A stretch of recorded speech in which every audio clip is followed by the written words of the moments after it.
Hello everyone, it's me Devansh. और आज जो है हम एक ऐसे इम्पोर्टेंट टॉपिक के बारे में बात करने जा रहे हैं। इसका एक अच्छा खासा वेटेज होता है जब आप सीएनएस फार्माकोलॉजी पढ़ते हैं। यानी फार्माकोलॉजी के भी दो टाइप है ना, एक सीवीएस को कवर करती है, एक सीएनएस को कवर करती है, और कुछ होती है एक जनरल फार्माकोलॉजी जिसको बोलते हैं, जहाँ पे आप एंटीबायोटिक्स, एंटीमाइक्रोबियल्स, इन सारी चीज़ों को पढ़ते हैं, है ना। सो सीएनएस फार्माकोलॉजी की अगर हम बात करें, वो फार्माकोलॉजी जो सेंट्रल नर्वस सिस्टम पे बात करती है ना। तो वैसे ड्रग्स, तो आज हम बात करने वाले हैं सेडेटिव एंड हिप्नोटिक्स की, यानी advance pharmacology of sedative and hypnotics, है ना। ये वर्ड आपने काफी बार सुना होगा, काफी अच्छा वेटेज लेके चलता है ये वर्ड, ठीक है। और आज के समय में सेडेटिव एंड हिप्नोटिक्स का काफी यूज भी हो रहा है, बिकॉज लोगों में जनरल जो जेनजी जनरेशन्स है, ठीक है, और आगे जो बुजुर्ग लोग रहते हैं उनमें ये दिक्कत पाई जाती है कि दिमाग जो है वो धीरे धीरे काम करना बंद कर देता है। या तो काम करना बंद कर देता है या इतना काम करता है कि इंसोम्निया हो जाता है। इंसोम्निया का केस अगर मैं आपको याद करवाऊं, तो इंसोम्निया वही कंडीशन है जहाँ पे जो न्यूरॉन्स हैं वो इतना ज़्यादा हाइपर एक्टिव हो जाते हैं कि उनको नींद नहीं आती है। और जब नींद नहीं आती है, व्यक्ति बहुत ज़्यादा ही स्ट्रेस लेता है, तो वो इंसोम्निया कॉज कर देता है। इंसोम्निया में एक ऐसी कंडीशन है, मैं अगर आपको बताऊं, इंसोम्निया एक ऐसी कंडीशन है जहाँ पे पेशेंट हफ्तों नहीं सोता, उसको नींद ही नहीं आती है। उसका कंसर्न ही यही रहता है कि वो सो नहीं पा रहे तरीके से। कैसे सोएगा? जब पेशेंट स्ट्रेस लेगा, ज़्यादा विचार करेगा किन चीज़ों पे, है ना।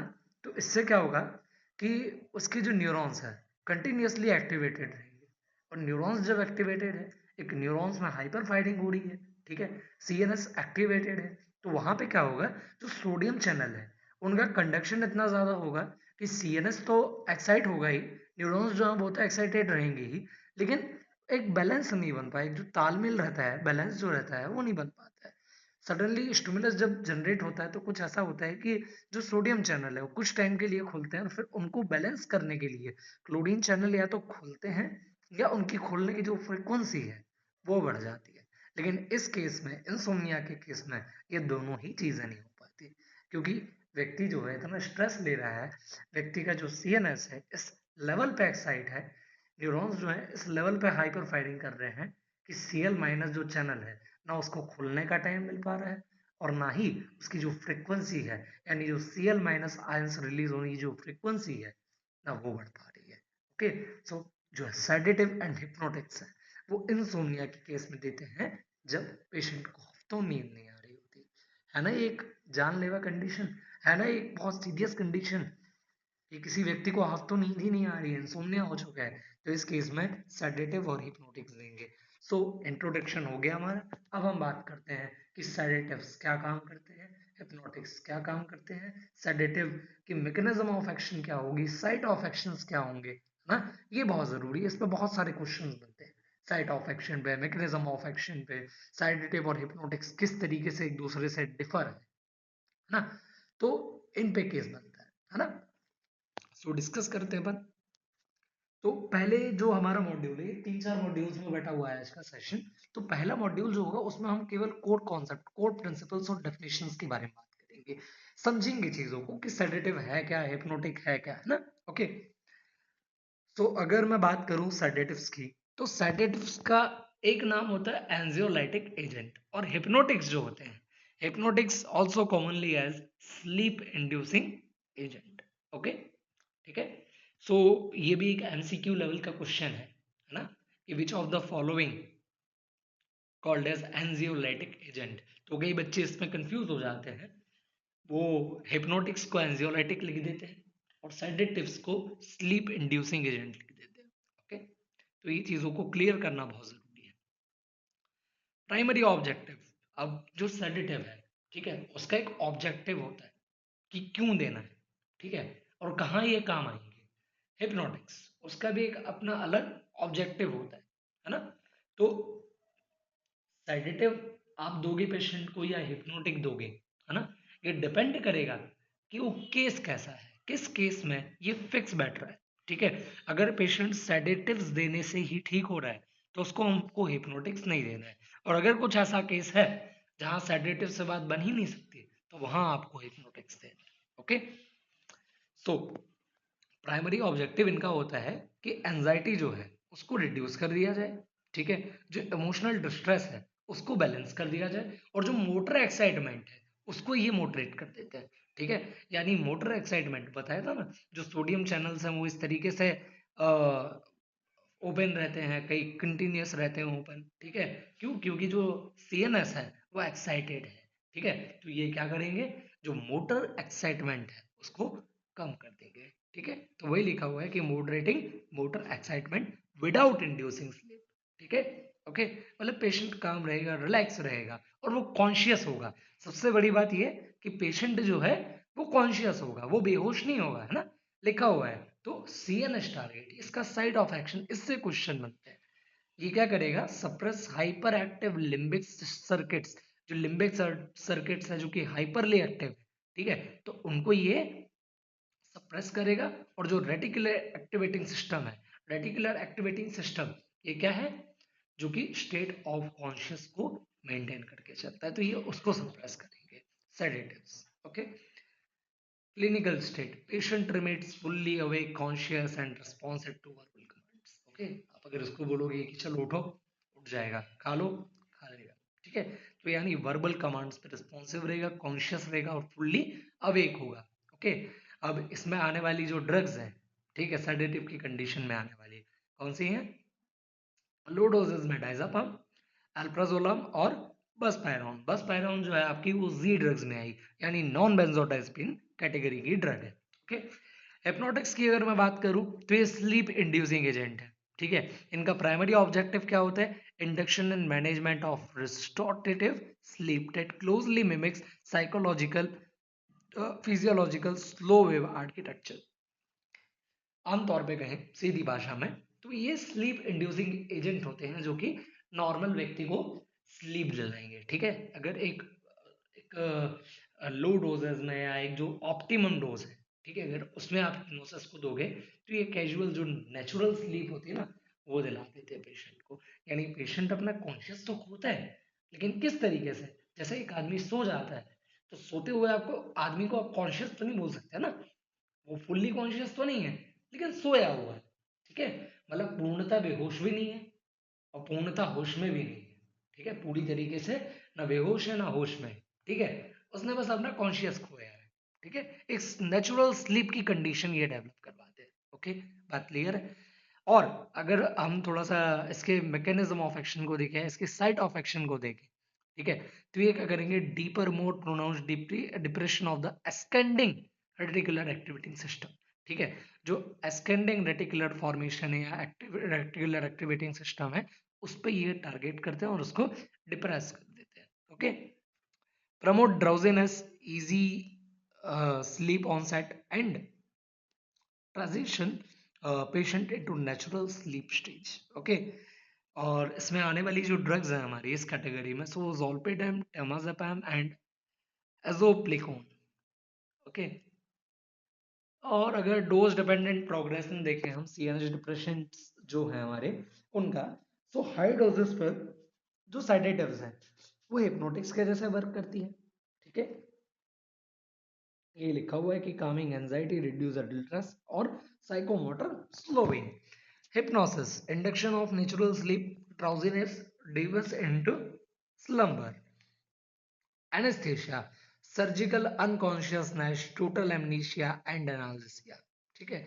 और इसके बाद का जो स्टेज आता है वो कोमा और डेथ का। अब यहाँ पे जो राइट एरोज दिए हुए हैं आपको, सेडेशन, सेडेशन है, hypnosis, hypnosis, anaesthesia and coma, death, ठीक है। तो ये दिखाया हुआ है कि जब सेडेश, जो आपके सेडेटिव्स हैं, जब उनका ओवरडोज हो जाए, है ना, जब उनका ओवरडोज हो जाए तो वो हिप्नोटिक्स की तरह काम करते हैं। जो हिप्नोटिक्स है जब उनका ओवरडोज हो जाए तो एनेस्थीसिया के जैसे काम करते हैं, और जब एनेस्थीसिया का ओवरडोज हो जाए तो इट लीड्स टू कोमा और डेथ। ओके, और अगर हिप्नोटिक्स में जो आपके आने वाले बेंजोडाइजेपिन्स हैं, अगर इनका पूरी तरीके से कोई ओवरडोज दे दे, बहुत ज्यादा ही ओवरडोज दे दे, तो ये जनरल एनेस्थीसिया वैसे तो काम करती है, पेशेंट को इतना कॉन्शियस कर देती है, इतना ज्यादा अनकॉन्शियस हो जाता है पेशेंट कि वो या तो कोमा में चला जाता है या तो उसकी डेथ हो जाती है। लेकिन देखा जाए तो जो बेंजोडाइजिपिन है वो बहुत मतलब काफी ऐसा माना जाता है कि इनकी हाई सेफ्टी होती है, ठीक है। जो थेरापेटिक विंडो है इनकी वो अच्छी है ना। ओके, उसके बाद अब बात आ गई अपनी साइडेटिव की, हिप्नोटिक की। हमने इसका साइट ऑफ एक्शन जान लिया, लेकिन अब बारी आती है कि ये रिसेप्टर्स किन रिसेप्टर्स पे काम करेंगे। ओके, सो एक्चुअली होता क्या है कि आपके जो रिसेप्टर्स है या जो ड्रग्स है, ठीक है, वो एक रिसेप्टर पर बाइंड करते हैं जिसको बोलते हैं गाबा रिसेप्टर कॉम्प्लेक्स, ठीक है। Each drug class bind on the GABA A receptor complex, okay, जो कि पेंटामेरिक नेचर का होता है, ठीक है। 5 साइट्स होती हैं उसके अंदर, ठीक है। Pentameric GABA A receptor subunit, specificity and allosteric site, okay. So different classes target distinct binding pockets on the transmembrane ion channel complex। तो इसका क्या मतलब हुआ, जो गाबा रिसेप्टर है ना, गाबा ए रिसेप्टर, ठीक है, उसके अंदर 3 साइट्स पाई जाती है। एक तो बेंजोडाइजिपिन साइट, बारबिचुरेट साइट, मतलब वो साइट एक स्पेसिफिक कोई साइट नहीं होती है, एलोस्टेरिक साइट ही होती है, ठीक है। लेकिन ये वो साइट होती है जो कि जिसपे या तो बेंजोडाइजिपिन जाके बाइंड करेगा, कुछ साइट ऐसी होती हैं जिन पर जाके बारबिचुरेट ही बाइंड कर सकती हैं, ठीक है। और कुछ स्लाइड्स ऐसी होती हैं, कुछ साइट्स ऐसी होती है जिन पे ना तो बेंजोडाइजिपिन बाइंड करेगी ना बारबिचुरेट बाइंड करेगा। वहां कौन बाइंड करेंगी, नॉन बेंजोडाइजिपिन ड्रग या आपकी जी ड्रग्स जो है वो बाइंड करेंगी। और इसीलिए ये जो साइट्स है इनको नाम दे दिया जाए, क्यों दिया गया नाम बेंजोडाइजिपिन बारबिचुरेट साइट और अपना ये जी ड्रग साइट, है ना। क्यों क्यों बोल दिया, ताकि एक सिंपल अंडरस्टैंडिंग के लिए, है ना, ठीक है। जब मैं आपको आगे पढ़ाऊंगा तो आपको पता चलेंगी चीजें।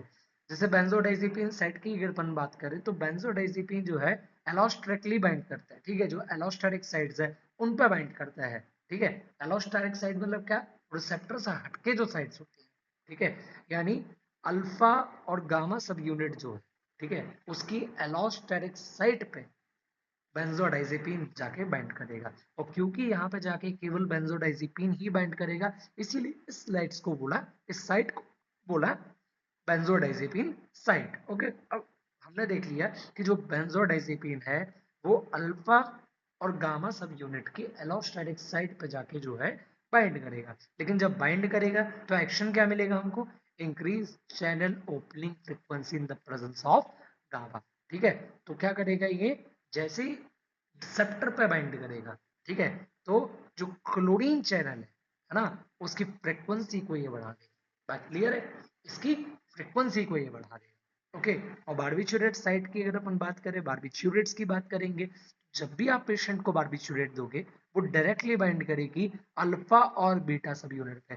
ये समझ लो, ये पॉइंट बहुत क्लियर करना जरूरी है कि जो बेंजोडाइजिपिन है वो अल्फा और गामा सब यूनिट्स की एलोस्टेरिक साइट पर बाइंड करेंगे, वही जो बारबिचुरेट्स हैं आपके, ठीक है, वो डायरेक्टली अल्फा और बीटा सब यूनिट पर बाइंड करेंगे, है ना। मतलब गाबा ए रिसेप्टर है, उसकी अल्फा और बीटा सब यूनिट्स पे आपके बारबिचुरेट्स ही बाइंड करेंगे, इसीलिए उस साइट को बोला बारबिचुरेट साइट। लेकिन जैसे ही रिसेप्टर पे एक्टिवेट करेंगे, बाइंड करेंगे, रिसेप्टर को एक्टिवेट करेंगे, तो ये क्या कर देंगे, prolonged duration of channel opening act as direct GABA mimetic at high doses। Okay, ये बात क्लियर हो रही है आप लोगों को कि जैसे ही ये रिसेप्टर पे जाके बाइंड करेगा, उसको एक्टिवेट करेगा, तो ये ड्यूरेशन को बढ़ा देगा, ओके, प्रोलॉन्ग्स ड्यूरेशन। और वहां क्या लिखा था, जो चैनल ओपनिंग की फ्रीक्वेंसी है ये बेंजोडाइजिपिन उसको बढ़ाते हैं। बारबिचुरेट किसको बढ़ाते हैं, जो आपकी ड्यूरेशन है उसको बढ़ा देते हैं, प्रोलॉन्ग कर देते हैं, ओके। देन हम बात करते हैं सेलेक्टिवली बाइंड, जी जो जी ड्रग साइट्स है ये सेलेक्टिवली बाइंड करती हैं alpha sub unit, okay, containing GABA A receptor mediating rapid hypnotic sleep induction, okay. लिखा हुआ है यहाँ पे कि क्लोराइड आयन, ठीक है, जैसे ये क्लोराइड आयन का इन्फ्लक्स होगा, ठीक है, न्यूरोनल मेम्ब्रेन का हाइपरपोलराइजेशन होगा, ठीक है, और सप्रेशन ऑफ एक्शन पोटेंशियल, जो एक्शन पोटेंशियल जनरेट हो रहे हैं, ठीक है, वो स्लो डाउन हो जाएंगे। ठीक है, इसका मैंने रीजन आपको बताया कि जब आपकी जो मेम्ब्रेन है, ठीक है, या फिर जो न्यूरॉन्स है जब हाइपर एक्टिव होते हैं तो सोडियम चैनल्स जो है उनका कंडक्शन काफी ज्यादा रहता है। ठीक है, लेकिन जब ये बाइंड करेंगे कैल्शियम बाहर जाएगा, कैल्शियम आयंस का जो है, कैल्शियम चैनल्स का जो है जो इन्फ्लक्स होगा, ठीक है, तो मेम्ब्रेन में हाइपर पोलराइजेशन होगी, जिसके कारण अब Cl- बाहर, तो जो सोडियम चैनल्स है वो अंदर चले जाएंगे और जो हाइपर पोलराइजेशन हो रहा है, ठीक है, वो कम हो जाएगा। ठीक है, और जो CNS है वो काम हो जाएगा, रिलैक्स हो जाएगा। ओके, अब अगर क्लासिफिकेशन की बात करें अपन, ठीक है, तो बेंजोडाइजेपिन की बात करेंगे ना, तो इसमें 4 कैटेगरी आती है जनरली, जो आपके हिप्नोटिक्स है, सेडेटिव्स है ना। सो इसके अंदर 4 कैटेगरीज है: बेंजोडाइजेपिन, बार्बिचुरेट्स, नॉन बेंजोडाइजेपिन और मिसेलेनियस ड्रग्स। ओके, बेंजोडाइजेपिन उसको 3 भागों में, मतलब on the basis of the duration of action, ठीक है, तो 3 भागों में उसको क्लासिफाई करेगा: शॉर्ट एक्टिंग, इंटरमीडिएट एक्टिंग और लॉन्ग एक्टिंग। इनका जो ड्यूरेशन ऑफ एक्शन है वो 2 घंटे से लेके मोर देन 100 आवर्स तक। ओके, लॉन्ग है तो फिर इतना लॉन्ग एक्टिंग है ना। सो मेडाजोलेम, एल्प्राजोलेम, डायजेपम और क्लोनाजेपम, ये जो ड्रग्स है आपकी, ठीक है, ये बेंजोडाइजेपिन कैटेगरी की drugs. Okay, barbiturates ultra short, short acting और लॉन्ग एक्टिंग। इनका ड्यूरेशन ऑफ एक्शन कितना होता है? 20 मिनट से लेके 24 आवर्स। ड्रग्स कौन सी? Thiopental, pentobarbital, phenobarbital. Non benzodiazepine की बात करें तो साइक्लोपायरोलॉन्स और इमिडाजोपायरिडीन्स है ना, इन्हीं को बोलते हैं जी ड्रग्स। जोल्पीडेम, ठीक है, जोपिक्लोन और जेलेपेलॉन, है ना, तो मतलब जितनी भी जी से आने वाली जो ड्रग्स है आपकी वो इस कैटेगरी में। ओके, देन बात करते हैं मिसलेनियस ड्रग की, तो वहां पे मेलाटोनिन एगोनिस्ट एंड एजापायरोन्स, ठीक है, रेमेल्टियोन, बसपायरोन और हाइड्रोक्सिजीन, है ना। सो मेलाटोनिन एगोनिस्ट यानी जो मेलाटोनिन हार्मोन रहता है वो स्लीप के लिए रिस्पॉन्सिबल रहता है। तो ऐसे कुछ दिए जाते हैं ड्रग्स जो कि मेलाटोनिन एगोनिस्ट होते हैं, यानी ये MLT1 MLT2 रिसेप्टर पे जाके बाइंड करेंगे, मेलाटोनिन का सिक्रीशन बढ़ाएंगे ताकि पेशेंट जो है सो सके। ओके, अब ड्रग प्रोफाइल की अगर अपन बात करें बेंजोडाइजेपिन की, तो बेंजोडाइजेपिन के बारे में आपको कुछ चीजें जानना जरूरी है। तो इसका मैकेनिज्म क्या है? Allosteric modulator increasing channel opening frequency requires ambient gamma presence. ठीक है, तो ये बता दिया ऑलरेडी आपको ये पॉइंट मैंने, है ना। हेपेटिक मेटाबॉलिज्म की अगर बात करें अपन, तो CYP3A14 एंड CYP2C19 पाथवेज जो है इस पे काम करेगी ये। ठीक है, कुछ एक्टिव मेटाबोलाइट्स भी यहाँ से जनरेट हो जाते हैं जो कि जिनकी प्रोलॉन्ग्ड हाफ लाइफ होती है। ठीक है, मतलब इतने जल्दी भी हेपेटिक मेटाबॉलिज्म नहीं करती है। इसीलिए जो आपकी बेंजोडाइजेपिन की ड्रग्स है, इनको अगर आप लॉन्ग टाइम तक लोगे तो एक तो ये फिजिकल डिपेंडेंसी कॉज तो करेंगी, ठीक है, लेकिन ये क्या है, आपको जो है हेपेटोटॉक्सिसिटी भी कॉज करके देगी, है ना। अब रिवर्सिबल एजेंट, मतलब इन केस अगर जो बेंजोडाइजेपिन है उसकी ओवरडोजिंग हो जाए, ठीक है, तो उस केस में क्या करेंगे? फ्लूमाजेनिल देंगे। Okay, so flumazenil act as a competitive receptor antagonist to reverse severe sedation और ओवरडोज। बात क्लियर है? देन इसकी टॉक्सिसिटी की अगर अपन बात करें तो इंडिकेशन क्या है? Generalised anxiety disorder, panic attacks, status epilepticus, यानी ये आपकी एपिलेप्सी वाली कंडीशन है, प्री मेडिकेशन, और अगेन इंसोम्निया कॉज कर देगी। ओके, क्योंकि एक टाइम आएगा जो बेंजोडाइजेपिन साइट है, जो रिसेप्टर की साइट है, वो घिस जाएगी, और जब वो डैमेज हो जाएगी, घिस जाएगी वो, है ना, तो उससे क्या होगा? ये जाएगी, बाइंड करेगी, एक्ट करेगी, लेकिन कोई रिस्पॉन्स नहीं मिलेगा। ठीक है, डिसेंसिटाइज हो जाएंगे, एक्टिव ही नहीं होंगे। ठीक है, तो अगेन इंसोम्निया कॉज कर सकती है, क्योंकि बेंजोडाइजेपिन है फिजिकल डिपेंडेंसी कॉज करेगी। या तो डोज बढ़ाओ और नहीं तो फिर कोई असर नहीं मिलेगा, इंसोम्निया होगा, है ना। बारबिचुरेट्स की बात करें तो इसकी मैकेनिज्म क्या होगी? Prolong Cl- channel opening duration, direct by GABA mimetic action देता है हाई डोजेस पे, और इंडिपेंडेंट ऑफ गाबा, इसका गाबा जो हार्मोन है उससे कोई लेना देना नहीं है ना, गामा अमाइनो ब्यूटेरिक एसिड से इसका कोई लेना देना नहीं है। एंजाइम इंडक्शन, ठीक है, potent inducer of hepatic CYP 450 enzyme accelerating clearance of को मेडिकेशंस। ठीक है, यानी अगर आप बारबिचुरेट्स के साथ कोई अदर ड्रग दोगे तो उसके ये मेटाबॉलिज्म बढ़ा देगी, इसीलिए इनको बोला गया है एंजाइम इंड्यूसर्स होते हैं ये। ठीक है, इंडिकेशन की बात करें तो थायोपेंटोल फॉर इंट्रावीनस एनेस्थीसिया इंडक्शन। ठीक है, तो जो इंट्रावीनस एनेस्थीसिया के तौर पे थायोपेंटोल को दिया जाता है। Phenobarbitone for refractive epilepsy and neonatal jaundice, जब नियोनेटल जॉन्डिस हो जाते हैं तो फिनोबार्बिटॉल जो है उसको दिया जाता है। ठीक है,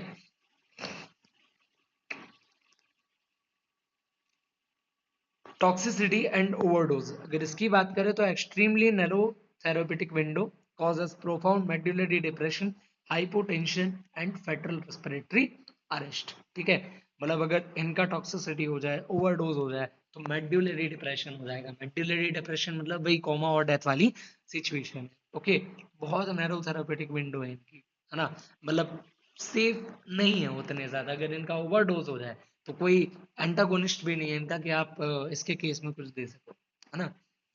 और नैनो नॉन बेंजोडाइजेपिन ड्रग्स है, अगर आप उनकी बात करेंगे तो उसकी मैकेनिज्म क्या है। Structurally non benzodiazepine act as an selective agonist, है ना, binding specifically to the alpha sub unit of the GABA receptor, है ना, rapidly induce sleep onset with minimal distortion of REM sleep stages and negligible next day hangover effects. Okay, ये kindly safest मानी जाती है initial. ठीक है, अगर किसी को नॉर्मली ऐसा स्लीप का दिक्कत जा रही है, कोई इशू आ रहा है, उसको स्लीप अच्छे से नहीं हो पा रही है उसकी, है ना, नींद पूरी नहीं हो रही है तरीके से, है ना, तो उस केस में जो है ये जी ड्रग्स दे देते हैं, नॉन बेंजोडाइजेपिन कैटेगरी की ड्रग। ठीक है, ये रैपिडली इंड्यूस स्लीप ऑनसेट, यानी तुरंत स्लीप दिला देती है व्यक्ति को। आरईएम स्लीप स्टेजेस को जो है डिटोरिएट नहीं करती है, और जो नेक्स्ट डे है, जो हैंगओवर इफेक्ट्स दिखते हैं, यानी कि आलस भरी है, नींद अभी भी आ रही है, उठ नहीं पा रहे हैं तरीके से, है ना, तो वो सारे एक्शंस जो है उसको प्रिवेंट करती है ना, ये देखने नहीं मिलता ये सब। प्रोटोटाइप एंड एडवर्स ड्रग्स, है ना, एडवर्स इफेक्ट्स। प्रोटोटाइप्स, ज़ोलपीडेम, ज़ोलपीडेम सबसे अच्छी ड्रग है, short duration for sleep latency, है ना। ज़ेलेप्लॉन अल्ट्रा शॉर्ट हाफ लाइफ, ठीक है, सबसे कम इसकी हाफ लाइफ है। एजोप्लिकोन फॉर स्लीप मेंटेनेंस, है ना। एडवर्स इफेक्ट लेकिन इसके क्या है, कॉम्प्लेक्स स्लीप रिलेटेड बिहेवियर जैसे sleep walking, sleep driving, dizziness and mild better dysgeusia. Okay, then फिर कुछ मिसलेनियस एजेंट्स आते हैं आपके, ठीक है, जैसे कि रेमेल्टेओन एंड मेलेटोनिन रिसेप्टर्स। ठीक है, सो इनकी मैकेनिज्म ऑफ एक्शन क्या होगी, highly selective agonist at MT1 and MT2 receptor, melatonin receptor with the superheavistic nucleus. Okay, then profile की अगर अपन बात करें तो regulate circadian sleep wake cycles without binding GABA receptor, exhibit zero abuse liability और physical dependence। ठीक है, ये इनका एक बेनिफिट मिल जाता है, ये न्यूअर ड्रग्स है। ठीक है, अभी ड्रग्स है, ये अभी रिसेंटली इन पर रिसर्च हुई है। तो ये क्या करते हैं, रेगुलेट जो सर्केडियन स्लीप साइकिल है, ठीक है, उसको जो है वो रेगुलेट करते हैं बिना गाबा रिसेप्टर पे बाइंड करे हुए, और इनका जीरो एब्यूज लाइबिलिटी है। ठीक है, कोई फिजिकल डिपेंडेंस कॉज नहीं करते, इसलिए ये बढ़िया है। ठीक है, बस पायरॉन एंड एंटीहिस्टामिन्स, है ना, क्योंकि कहते हैं ना जो एंटीहिस्टामिन्स हमारे वो भी सेडेशन वगैरह कॉज करते हैं। सो वही लिखा हुआ है कि आपका बस पायरॉन जो ड्रग है, ठीक है, वो पार्शियल एगोनिस्ट है, कहाँ पे, 5-HT1 A receptor, serotonin receptor है, pure anxiolytic with slow onset, मतलब 1 to 2 weeks and zero sedative properties. Sedation cause नहीं होगी, लेकिन जो एंजाइटी है, ठीक है, वो खत्म हो जाएगी, और एंजाइटी खत्म होगी, स्ट्रेस खत्म होगी, तो भी व्यक्ति को जो है स्लीप आना शुरू हो जाएगी। ओके, देन एक एंटी हिस्टामिनेट कैटेगरी की ड्रग है जो H1 हिस्टामिन रिसेप्टर पे बाइंड करती है, और जिसके पास सेंट्रल सेडेटिव प्रॉपर्टीज है। ठीक है, माइल्ड एंजाइटी वगैरह के लिए इसको यूज करते हैं, वो है हाइड्रोक्सीजीन। ओके, ये एंटी हिस्टामिन कैटेगरी की ड्रग है। सो होपफुली कि आपको जो है लेक्चर समझ में आया होगा, सेडेटिव एंड हिप्नोटिक्स का जो कॉन्सेप्ट है वो क्लियर आप हुआ होगा आपका, है ना। और वीडियो अच्छी लगी हो, एक्सप्लेनेशन आपको सही लगी हो, है ना, और आपके अगर जो सारे डाउट्स है वो क्लियर हो गए हो, है ना। इफ अगर कोई डाउट है तो कमेंट सेक्शन में बिल्कुल आप लिखिए, और वीडियो अच्छी लगी हो, एक्सप्लेनेशन सही लगी हो, है ना, सो आपको जो है चैनल को लाइक शेयर सब्सक्राइब करना है। ओके, और बस आप मेरा सपोर्ट कीजिए, मैं आपका सपोर्ट करता हूँ, है ना। आपकी स्टडी को मैं बेटर बनाता हूँ, और ऐसे इसी के तरीके से अपन जो है मिलके ग्रो अप करेंगे और कॉन्सेप्ट को समझते चलेंगे। बिकॉज फार्मेसी एक अच्छी जर्नी है, अगर आप इसको अच्छे तरीके से कर लेते हैं, फार्मेसी को बढ़िया तरीके से पढ़ लेते हैं और बहुत अच्छा ध्यान देते हैं फार्मेसी में, तो एक अच्छा स्कोप है ना। और फार्मेसी को लाइटली बिल्कुल नहीं लेना है, ठीक है। जो बी फार्मा का सिलेबस है वो इंडिया के हेल्थ केयर को रिप्रेजेंट, जो इंडियन हेल्थ केयर सिस्टम है उसको रिप्रेजेंट करेगा। आप लोग जो है इंडियन हेल्थ केयर सिस्टम को रिप्रेजेंट करेंगे, है ना, एज अ फार्मासिस्ट। ओके, सो बढ़िया, पूरी मन लगा के पूरी ईमानदारी के साथ आपको अपनी पढ़ाई करना है, अपना बेस्ट देना है। ओके, और होपफुली अगर कभी आपको ऐसा मौका मिले, बिल्कुल हम ऐसा करेंगे कि हमको जो है इंडिया के लिए, सोसाइटी के लिए बहुत कुछ अच्छी चीजें करनी है। Okay, so thank you so much, all the best, and best wishes for your brightest future.